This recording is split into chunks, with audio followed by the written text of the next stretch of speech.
Fakes Ritter to the end zone, looking for Pierce. Did he hang on? Yes. Touchdown.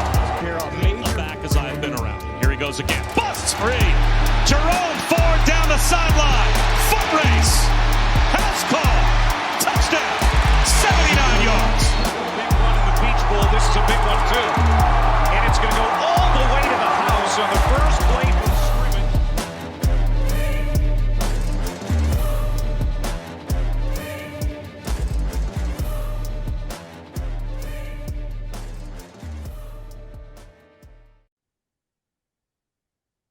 Bearcat Blitz on the Believe Network. Welcome in to another week on the show, everybody. I'm your host, Russ Heltman from Cincinnati Bearcats on SI. Joined very shortly by my co-host, Neil Meyer from the front office news.com to break down a historic top 2 win for Wes Miller and his Bearcats. Cincinnati takes out Iowa State 79-70, their first top 2 victory since the 2012 season, and the best win for Wes Miller in his 5 years and counting at Cincinnati. And we will also break down the upcoming matchup against Arizona, the number 1 team in the country, out of the frying pan, right back into the fire for the Bearcats as they hit the road out west for a 2-game trip to face the Wildcats and then the Arizona State Sun Devils. This coming weekend, a huge victory on Saturday, court storming, justifiably, of course, and all with Cincinnati pulling off the biggest win since they took out number 2 ranked Syracuse. Biggest win by ranking since they took out Syracuse back in the 2012 Big East tournament. Get to all that on this episode of Bearcat Blitz presented by FanDuel Sportsbook, where you can make the FanDuel Sportsbook your choice for wagers on tonight's Miami versus Indiana National Championship game. A 30% profit boost available for FanDuel Sportsbook users there as well. 7.5-point betting spread in favor of the number 1 team in the country, the Indiana Hoosiers, trying to topple Miami for a 15-0 national championship historic run capper this evening. Minus 310 on the money line there. Make FanDuel Sportsbook your choice for the national championship this evening. Get to all of that UC Bearcat basketball action after these messages on Bearcat Blitz, presented by FanDuel Sportsbook right here on the Believe Network.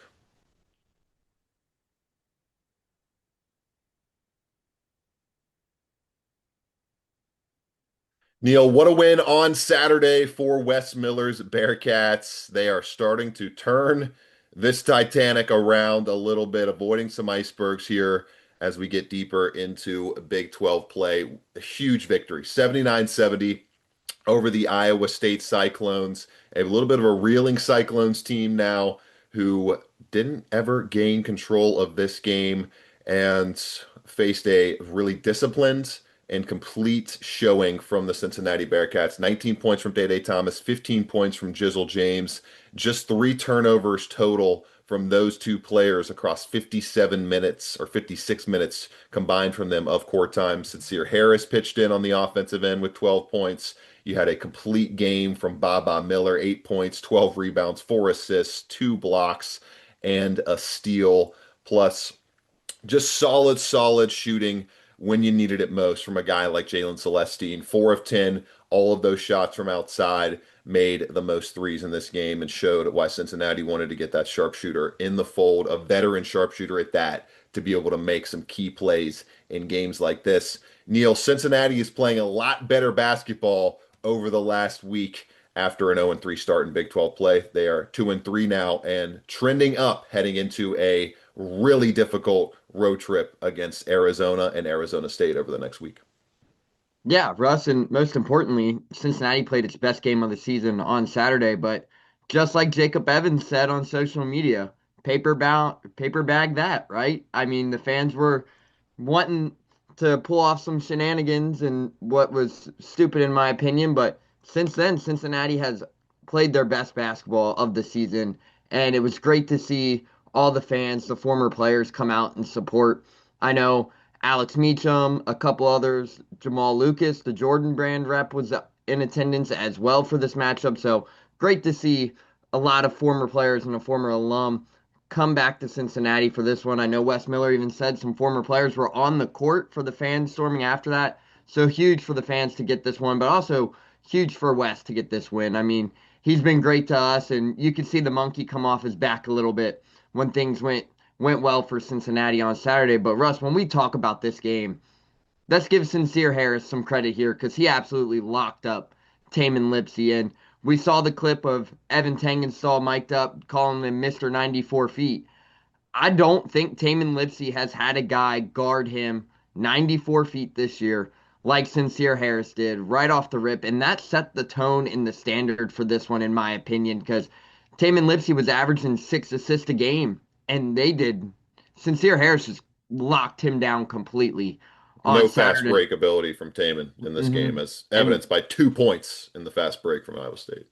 and that was a huge turning point in this one. But Day Thomas, Jizzle James, electric on Saturday. And when you look at those two guys, I mean, Russ, I hope people watch that one of those final plays of Day Thomas where he is literally crawling across half court to get that turnover and what was a crucial play for Cincinnati. And people look at that play and realize what kind of player Day Thomas is for this university and this program over the last 3 years. I hope he leaves his staple along the marks of guys like David DeJulius and a couple others there. But man, 19 points for Day.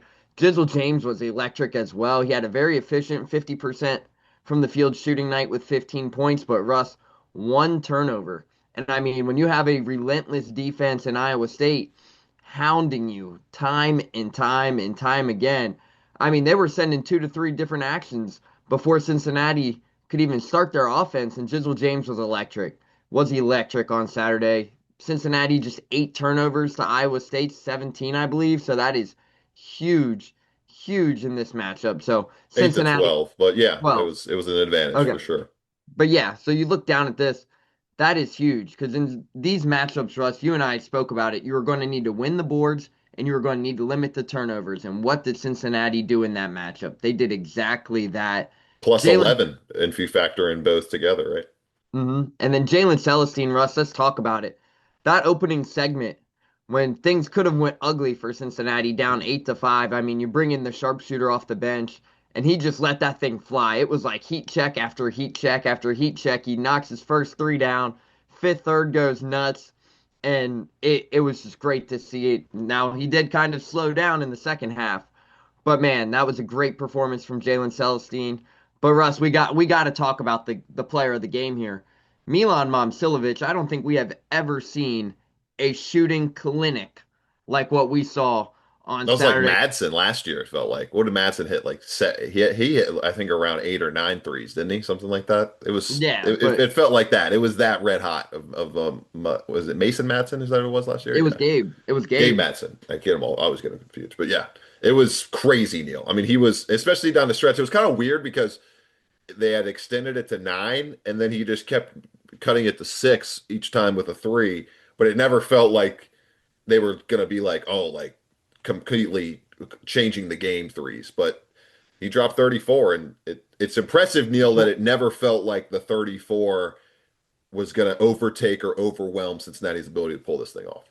yeah, and out of those 34, 26 of them came in the second half. So overall, I mean, we talked about it, Russ, one of the best shooters in the country. I think it solidifies that he is the He's best the shooter best. He's the best he is shooter in the the best nation. shooter in the Yeah. country. I But mean, with that mix of size at 6'8", 220, to be able to put up 14 threes, the manner of which the threes went up in transition, off the dribble, off the catch, he hit the off one of step picks. back I too, mean, he and did everything, Neil. Every single type of way that they were able to get him open, they were able to do it. And Cincinnati was still able to do enough around everybody else to limit him. I mean, he hit 8 threes, but everybody else combined for one on 7 attempts. So when you only have one guy shooting and Justin Jefferson on the other end, kind of banging around down low a little bit, but shooting 4 of 12 from the field, I mean, this has been a top 10 defense, Neil, by this UC outfit all season long, and they're starting to pair it with a more so top 140 offense as opposed to a top 220 offense that they were sporting for the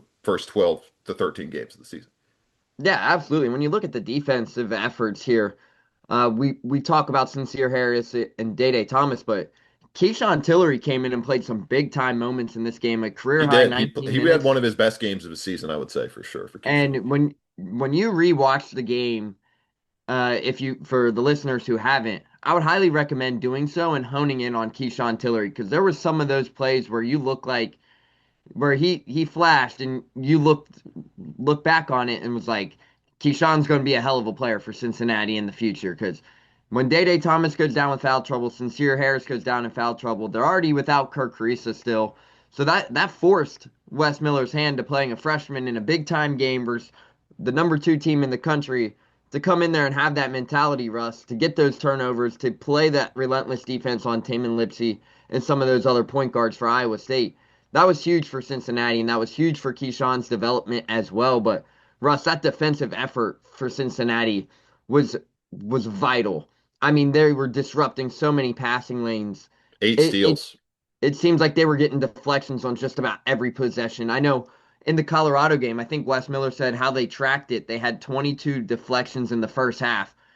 I would not be surprised, Russ, if they were up there close to 20 in the first half for Iowa State because they were all over the place. Sincere Harris was lockdown defender as always.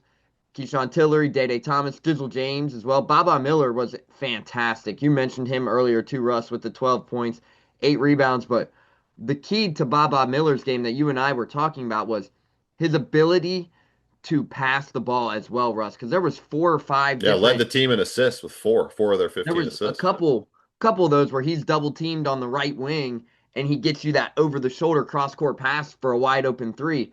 Not many 7-footers are making that pass. So Baba Miller, I thought probably statistically wasn't his best game of the season, but when you look back on it, Saturday was his best game of the season with 12 points, 8 rebounds. He was just doing Yeah, everything given the that opponent, Cincinnati I needed would say to. for sure. It was kind Yeah. of the first time that Baba has, against the top, he didn't score the lights out, but you didn't need him to necessarily. Only had to take 7 shots in this game. And I would say didn't pass up like a lot of great looks or anything like that. Would you say, Neil? I mean, he didn't pass. It wasn't like he was driving the lane for open layups and he was passing out to missed Yeah. jumpers or anything like that. And it So was I great thought to he see the played. three ball He fall too for him. Yeah, he got one of those to go. He threw up the hands of He, hands of he was hands like, of God, finally, like, my oh, first one in a month. thank you, praise be. And so that was really fun and funny to see. And it was just overall a fun afternoon. Finally, a really fun day. And Because a even great with the atmosphere, too. Colorado game, it just was another one of those, Neil, where they play a rough second half. They don't necessarily put 40 minutes together. And this was the game of the season. This was the Mhm. most complete performance. You're trending up the right way right now.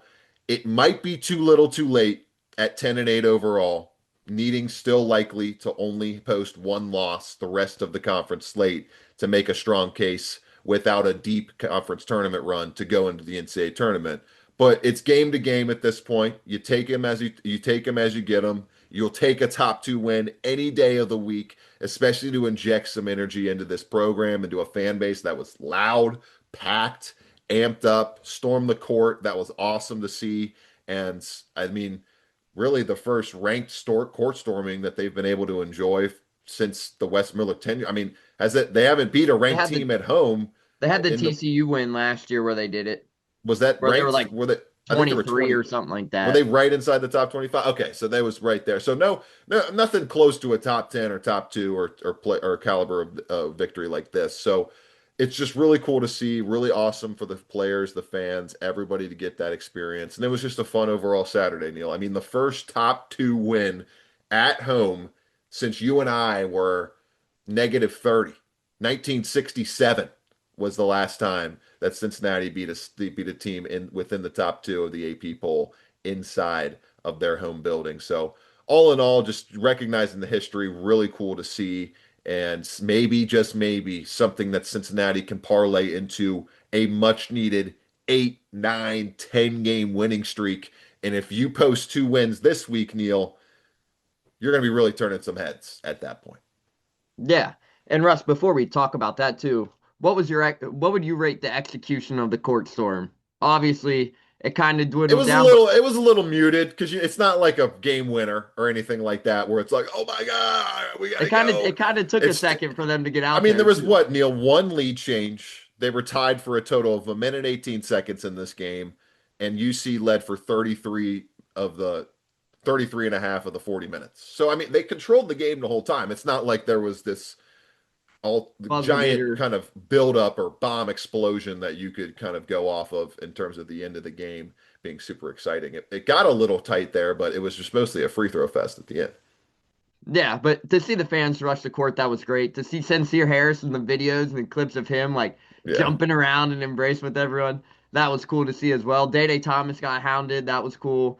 It was Cool to a see Day Day like hug Wes at the press conference, being like, yeah, that was really cool. me and this guy have been through a lot. Just some a good deep breath, a good exhale finally on Saturday for the Cincinnati Bearcats basketball program as we get to the big matchup coming up next for Cincinnati. A huge win on Saturday, but as Wes Miller said, once it hits midnight for that team, they have to turn the page and start getting ready for a now road trip to face the next toughest test of the entire season, and arguably probably the toughest test they will face maybe the whole campaign, even if they do make the NCAA tournament and a team they face there, the best team in the country, Arizona, coming up on Wednesday night. We'll get to that preview and prediction after these messages on Bearcat Blitz. But first, got to tell you about FanDuel Sportsbook, where you can bet on the winner of the Big 12 regular season title, which is starting to heat up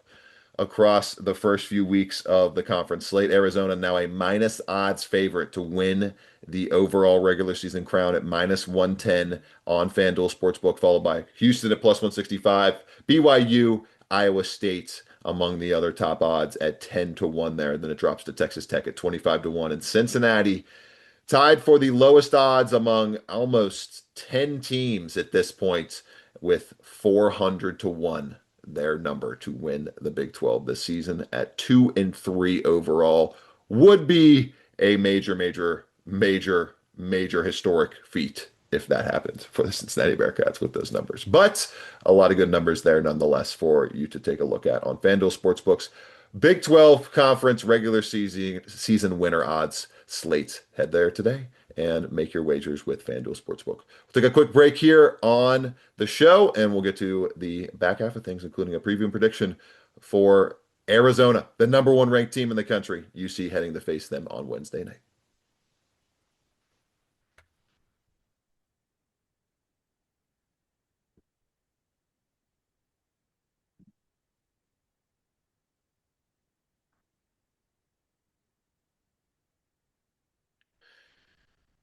Neil Meyer from the Front Office News joining me, Russ Eltman, on today's episode of Bearcat Blitz, as we normally do, the normal duo on the feed here, presented by FanDuel Sportsbook, as we get to the number one team in the country, Neil.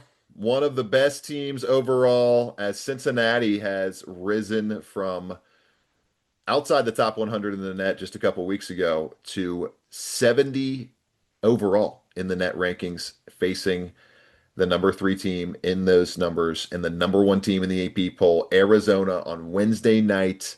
I believe it's in, what is it? Is it Tempe? Is that where Arizona is? Hmm. I'm pretty sure Yep. that's what it is. No, that's Arizona State. Arizona State is Tucson. Tucson is Arizona, right? Tucson. Yeah, Tucson. And the Wildcats trying to take out Koa Pete and this very balanced roster.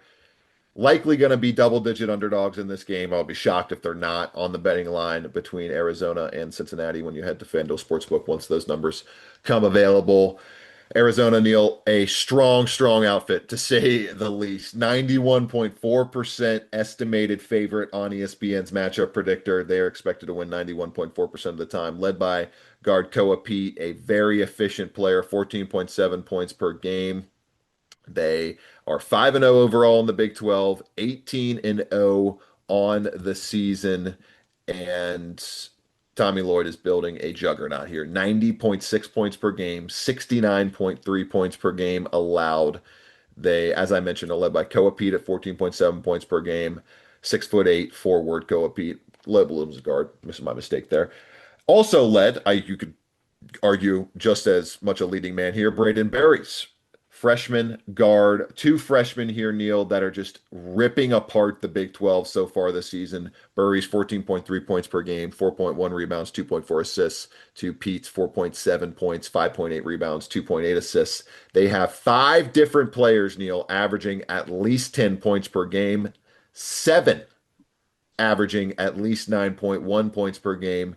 One of the most diverse, dynamic rotations in the country, arguably the deepest, most in sync team that Cincinnati will face this season. 11th best scoring offense in the country, 5th best rebounding team in the country, 13th most free throw attempts per game in the nation, 3rd most 2-point attempts per game. They run, run, run. They get after you up and down the floor, and they hound you on defense. Really, really strong there, allowing just a 44.3% 2-point percentage. That's 10th best in the country so far on the campaign.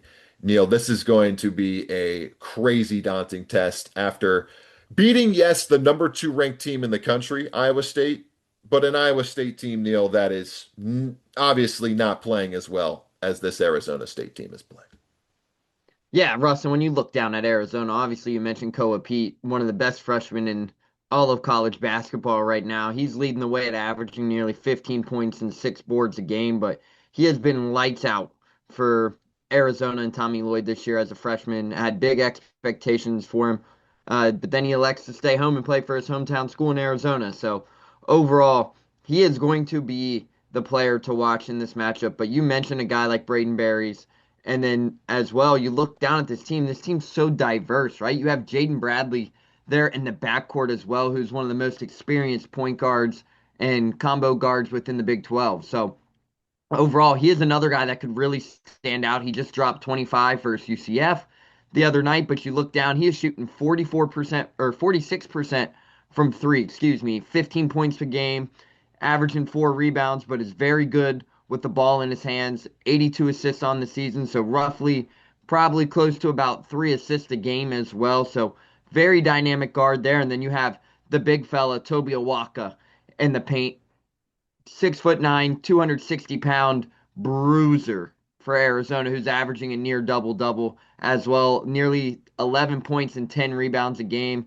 He is going to be the guy that might cause some problems for Cincinnati there, especially in terms of the glass. But Russ, this could be another game for Cincinnati outside of Marius Krivas, where Cincinnati might have some size advantage there in the front with guys like Mustafa Cham and Baba Miller, their 2 7-footers. This could be a difficult matchup for Arizona as well, but Russ, this Arizona team is just a absolute juggernaut right now, and Tommy Lloyd has done a fantastic job building this program to this national stage and this national powerhouse. But going on the road for a week stay out in Arizona, this is a 9 p.m. tip-off here in Cincinnati, which is 7 o'clock out there in Tucson. So it's going to be a late night for the Bearcats fans here, but Russ, this is a huge, huge matchup for Cincinnati. And if they are able to go out and build off the momentum that they built on Saturday and potentially knock off the number 1 team and number 2 team in the country, Cincinnati could have a lot of momentum building here in the final stretch of this Big 12 slate, which could be huge for them, but they have a daunting challenge at hand with Koa Pete, Jaden Bradley, Braden Berries, Toby Awaka. This is a very talented Arizona team, which right now, Russ, is your national title contending team where you could probably just mark them in for an Elite 8 appearance right now with how much talent they have.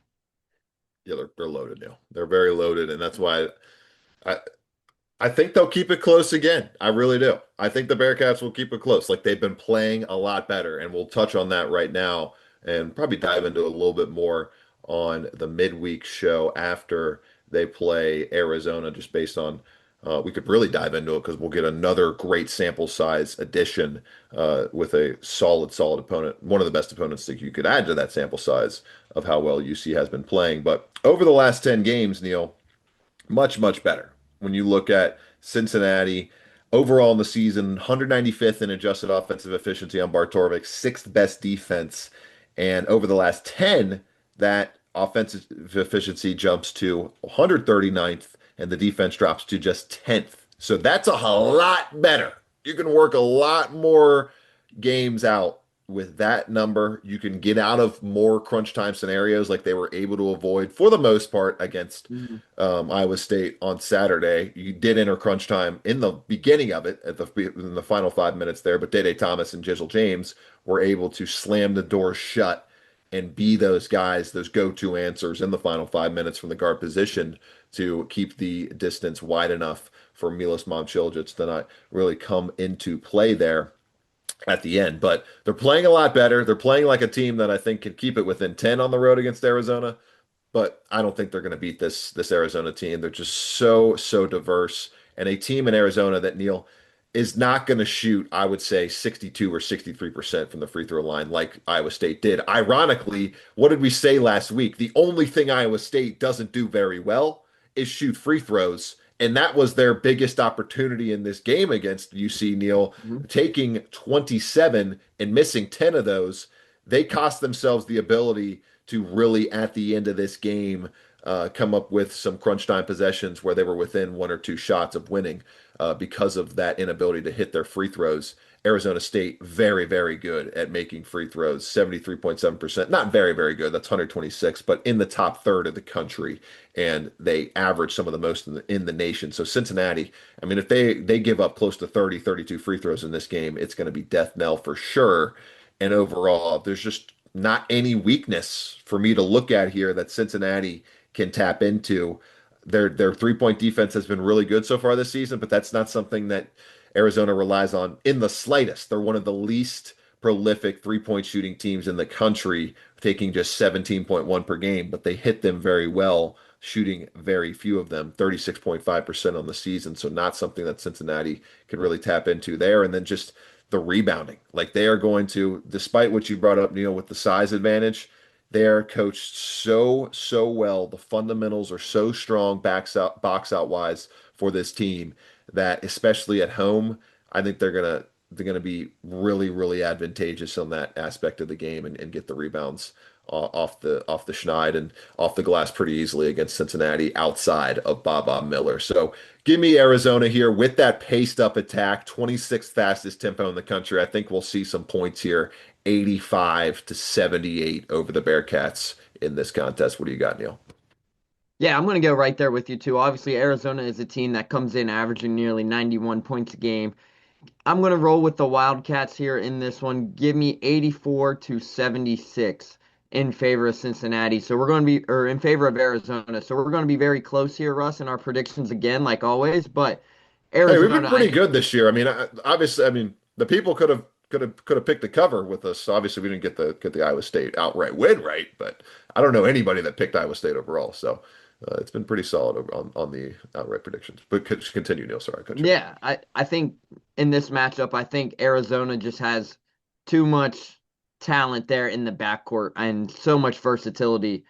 Jaden Bradley is going to be probably my player to watch in this matchup. Obviously, Koa Pete stands out on paper as one of the best players in all the country, a potential NBA lottery pick as well. But Jaden Bradley is the guy that would be looking for me to be the difference maker in this game. Because Koa Pete's going to get his. Toby Awaka is going to be a physical matchup inside. But for Arizona, the difficulty matchup for me, I think, comes from Jaden Bradley in this one. And he's been a guy that's had Cincinnati's number over the last 2 years. So that's going to be the guy I'm watching in this one. But give me Arizona in this one. Hopefully we're wrong again. It would be a lot of fun.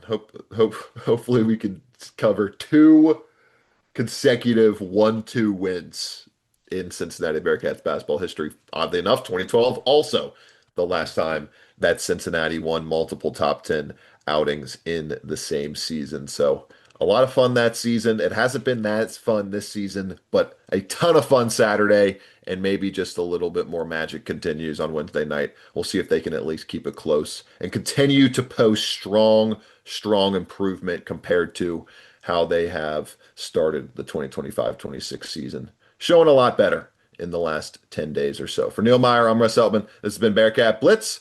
We'll be back later in the week to recap the Arizona contest and preview Arizona State as Cincinnati spends a few days out west in the middle of this 2025-26 season. Have a great rest of your week, everybody. 6, Ritter to the end zone, looking for Pierce. Did he hang on? Yes. Touchdown. Back as I've been around. Here he goes again. Busts free. Jerome Ford down the sideline. Foot race. House call. Touchdown. 79 yards. Big run in the School. This is a big one, too. And it's going to go all the way to the house on the first play